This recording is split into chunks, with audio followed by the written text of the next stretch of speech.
Good afternoon, everyone. Firstly, thank you for the honour of electing me to ATSE. I'm going to talk today a little bit about myself, and then what it is I think I would like to do as part of ATSE to strengthen the nation scientifically and technologically. So I have 35 years of experience in defence. 10 of those years were spent in the UK MOD. That won't surprise you when you hear my accent. Then I emigrated to Australia, and it was my absolute privilege to work at DSTO for 26 years. And why was it such a privilege? Well, in DSTO, they had a very, very strong focus, and still do, on achieving both excellence in science and the impact of that science on the warfighter. And throughout the 26 years, I've worked on numerous things, but it comes in two distinct blocks.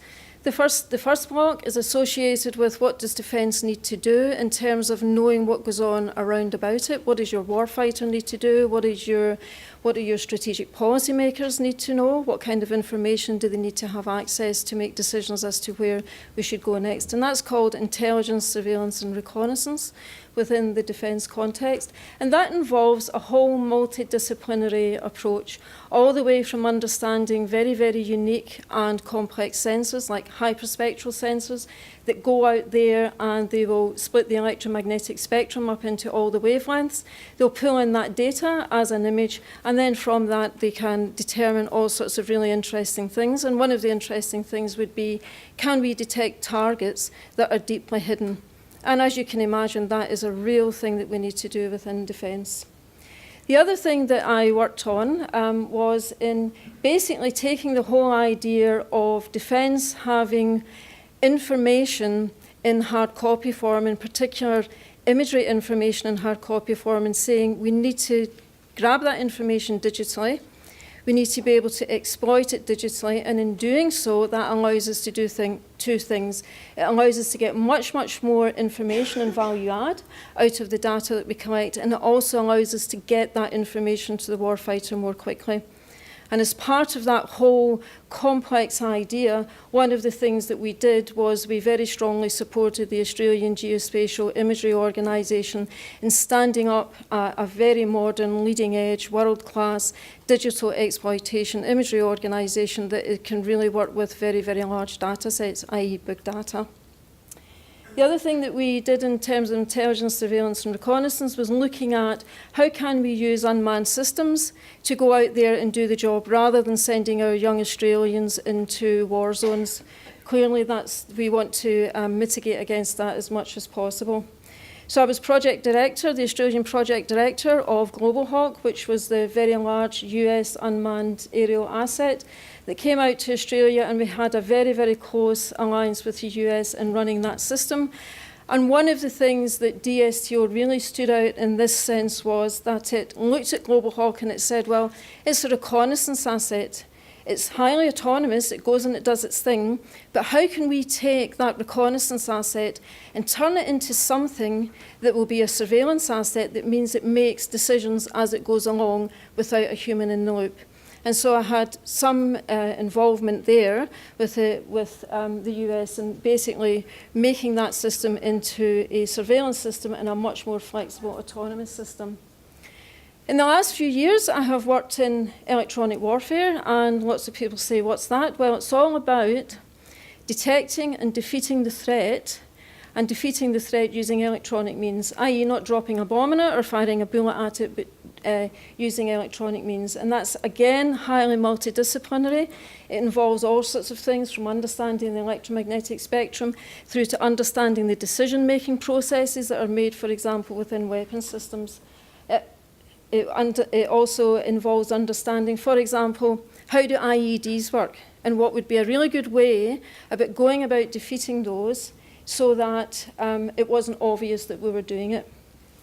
And it's been an absolute pleasure to do that, because in Australia we send our young men and women all the time in aeroplanes and ships and tanks into very, very dangerous areas. And one of the key things that we do in DST Group is actually devise means to keep them as safe as possible, and that's a real pleasure and things to do. And we have taken things from the laboratory, and we still do to this day, and we transition it all the way through to the warfighter. and we do it in very short timescales.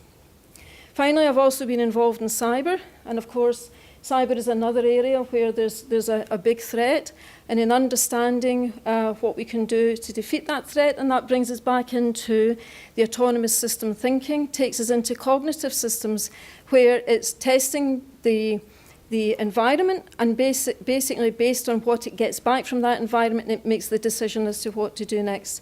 Why do we have to do that? It's because that in the cyber area, if you're trying to defeat a threat, things are happening in millisecond and sub-millisecond timescales. You can't have a human in the loop to do that. So it's absolutely fascinating, and it's fantastic work that DST Group does. So what do I think I would like to do as being a member of ATSE? I think we have a real strategic issue in this nation, and we also have the same strategic issues in what we call the Five Eyes nations, which is the US, the UK, Canada, New Zealand, and Australia. And that is that the problem space that we're facing is growing exponentially. Certainly it is in defence, and I know it is in things like climate control and antibiotic resistance. Almost anywhere you look, the problem space is becoming more and more difficult. And the thing that worries me the most is that whilst that problem space is becoming really large, our STEM talent pool is decreasing. And I think we need to do two things there. We've talked a lot about going out and educating in school.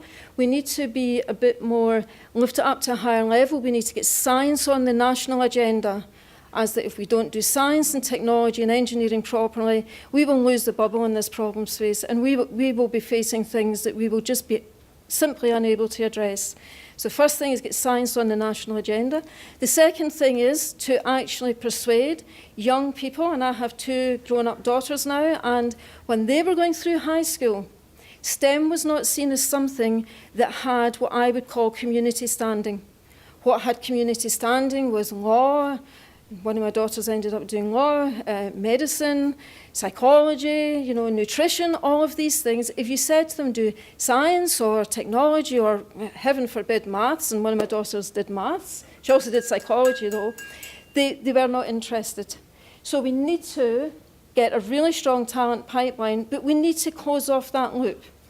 There's no point in having a strong talent pipeline in STEM if they don't have the jobs in the industry to go to at the end of it. So I see it as being a full thing, a full strategic approach to getting science back on the agenda, to getting kids to do STEM, and to creating the jobs. And so, thank you for the honour. I don't quite know where I'm going from here in terms of what I'll do for ATSE, but I've been talking to a lady in the audience earlier today, and I've already been signed up to help out with some of the educational stuff. So thank you, everyone.